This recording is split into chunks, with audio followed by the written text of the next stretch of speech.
Hi, I'm totalwar, and in today's video I'm going to talk about my top 5 favorite starts in Warhammer Old World mod by ChaosRobie in Warhammer 3. So let's just get into it. My pick number 5 would be Clan Molder and Throughout the Unclean One, since in this mod Helpit is actually divided into 9 circles, which are the 9 circles of Helpit, which are kind of a reference to the 9 circles of hell in Dante's Inferno. And you start all the way in the middle in the 9th circle, and you have to work your way through all of these other circles, fight off Nurgle, Kord, Slanesh to conquer all of these circles, fully control Helpit. And there's like 3 provinces, and every province is actually consisted of 3 settlements, which is being controlled by, some other demonic factions. And after you conquer all of these, you're actually free to go into Kislev, fight off Tzeentch factions, Kislev factions, Greenskins, and all of that good stuff. Or even you can go into Norsca, there's like different parts of Norsca that's like absolutely huge. And at the same time, you're Skaven, you got a really great roster, and you also got the Flesh Laboratory mechanic for Clan Molder, which you can play around with your different infantry units or monsters units, give them some buffs and bonuses, and have a good time, have a really fun time. Throughout the Unclean One himself is one of the strongest lords in game, maybe not the strongest, but one of the strongest. You can have some fun. You can also get Gorich, which Gorich thing is no joke. He does not play around.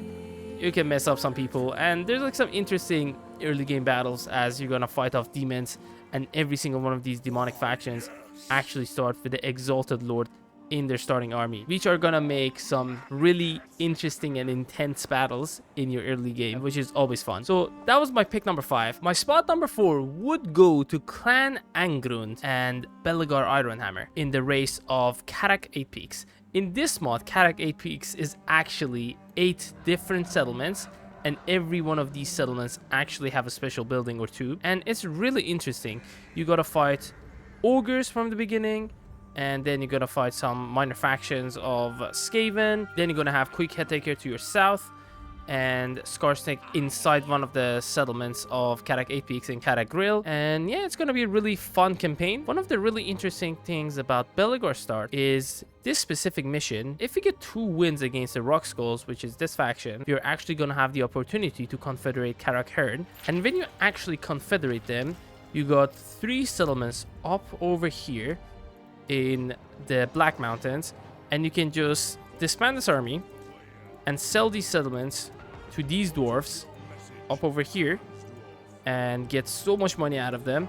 Okay, that was one of the settlements. Let's sell the other 2 as well. Having 19k at the end of turn 1 is absolutely amazing, because then you can build up your forces and have a really strong army and even be in negative income for a couple of turns and absolutely kick the shit out of everyone else in Karak 8 Peaks, defeat Scarsnake and Quick Headtaker, take back the grudges, and restore Belegar's rightful place on the throne of 8 Peaks. Belegar also starts with 4 ancestral heroes, which are insanely strong, and they're gonna help you out massively in the early game. That's all about Belegar. And spot number 4, let's get to spot number 3, which goes to Worldwalkers and Wulfric the Wanderer. One of the worst thing about Norsca and the playable Norscan factions is that they start in Norsca, but that's not a problem for Wulfric the Wanderer, as his faction actually starts all the way down in Stalia. Welcome to Stalia, gentlemen. We are in the southern part of Stalia, and Wulfric the Wanderer has one of the best starting locations in game for Norsca, since in Stalia there's like so many provinces that only have port cities. Near the starting location of Wulfric the Wanderer, there's at least 1 over here, 2, 3, 4, and 5 provinces that only consist of ports. Why is it important to have access to port as Norsca, you might ask? And that's because Norsca's ports are actually the main source of revenue for your faction, as at level 1 they produce 200 coins, at level 2 400 coins, and at level 3 800 freaking coins. So just imagine if you have like 10 different settlements with ports at level 3, they're going to generate you 8,000 coins with 10 different settlements just out of the ports. And you can even further increase the income from ports by devoting yourself to one of these chaos gods and get 3 of these guys to level 2. So that's going to be 40% times 3, 120%. Get the devotion of one of these to level 3, and that's going to be 60% plus that 120%, 180% extra income from ports, and that's going to be around 1,824 income from every single port. But that's going to take some time though.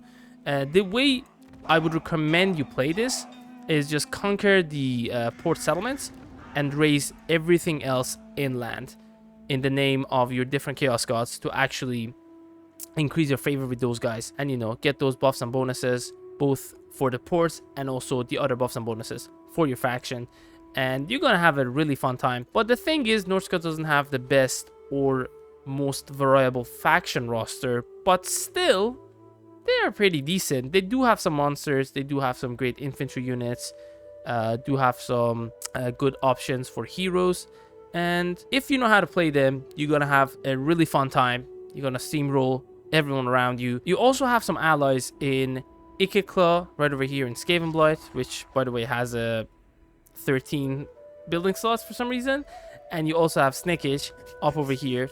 There's also another faction that you can befriend, which is Malagor the Dark Omen. I mean, I would recommend you destroy him, and yeah, just befriend the Skaven, and you can easily even vassalize them. There's another Skaven minor faction here, which I usually befriend. But yeah, it's a really fun campaign. I would definitely recommend you give it a try. So now let's get to spot number 2, which goes to Luon Leonker and Corone. So yeah, Britonia in this mod is absolutely massive. Look at the size of Britonia. Oh my god, it's beautiful.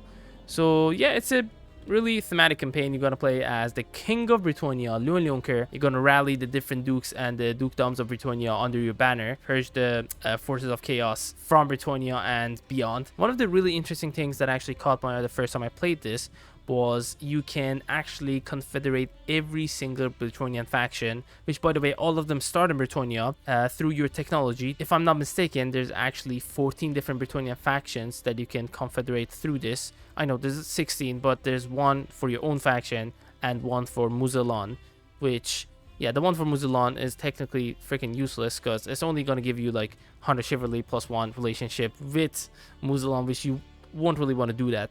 You want to destroy them as soon as possible. Yeah, it's really fun. And if you want to know how big Britonia is, the province of Corone, which consists of 2 settlements in Immortal Empires, is actually divided into 3 provinces: Langwill with 4 settlements, Corone with 4 settlements, and Marshes of Corone, which doesn't even have a settlement in game, but it has the landmass, with 3 settlements. So 11 settlements compared to the 12 settlements in Immortal Empires. But yeah, the main problem with Britonia in Immortal Empires, in my opinion, is the size of Britonia. It's super small. It only has like 20 different settlements, but in this mod it actually has around 100 settlements, if I'm not mistaken. Don't quote me on that. It might be a bit less, but it kind of feels like 100 settlements. Maybe it is a bit less, but yeah, after you know, confederate all of the Britonian factions and destroy all the forces of chaos in Britonia, you can actually go after, you know, other forces of chaos or Skaven,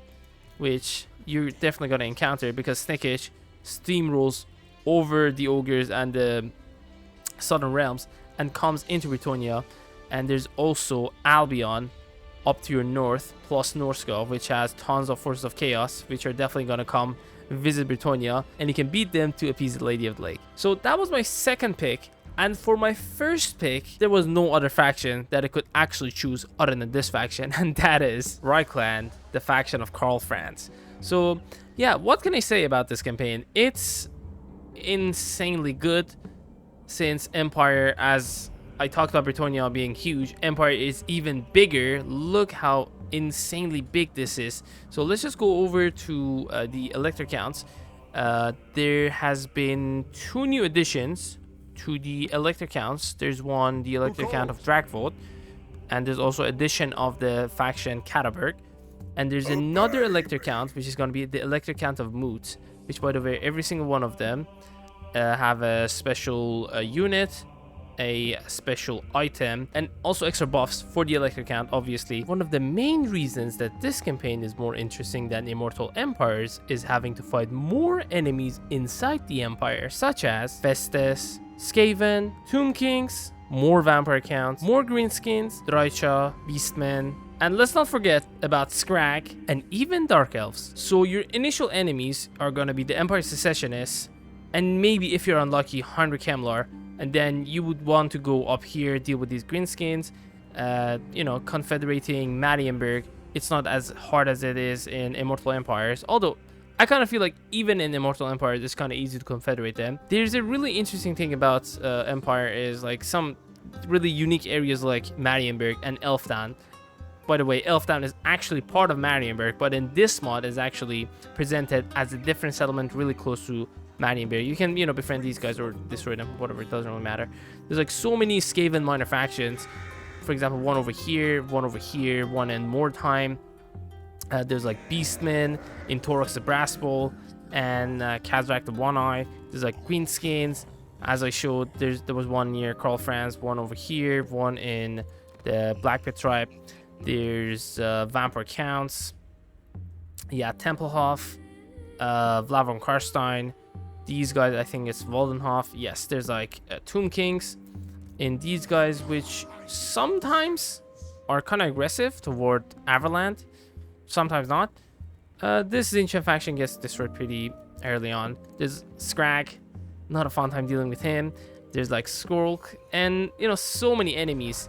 There's also, yeah, we talked about Torox. There's Festus, more vampire counts, and also Dark Elves. And let's not forget about all the factions that are in Norska. There's like tons of major factions: Skarbrand, Nakari, Lokir, Direfan. There's also Throg, and all the Warriors of Chaos. There's like some, you know, good forces up here, such as Oxiadal, Boris, Ursus.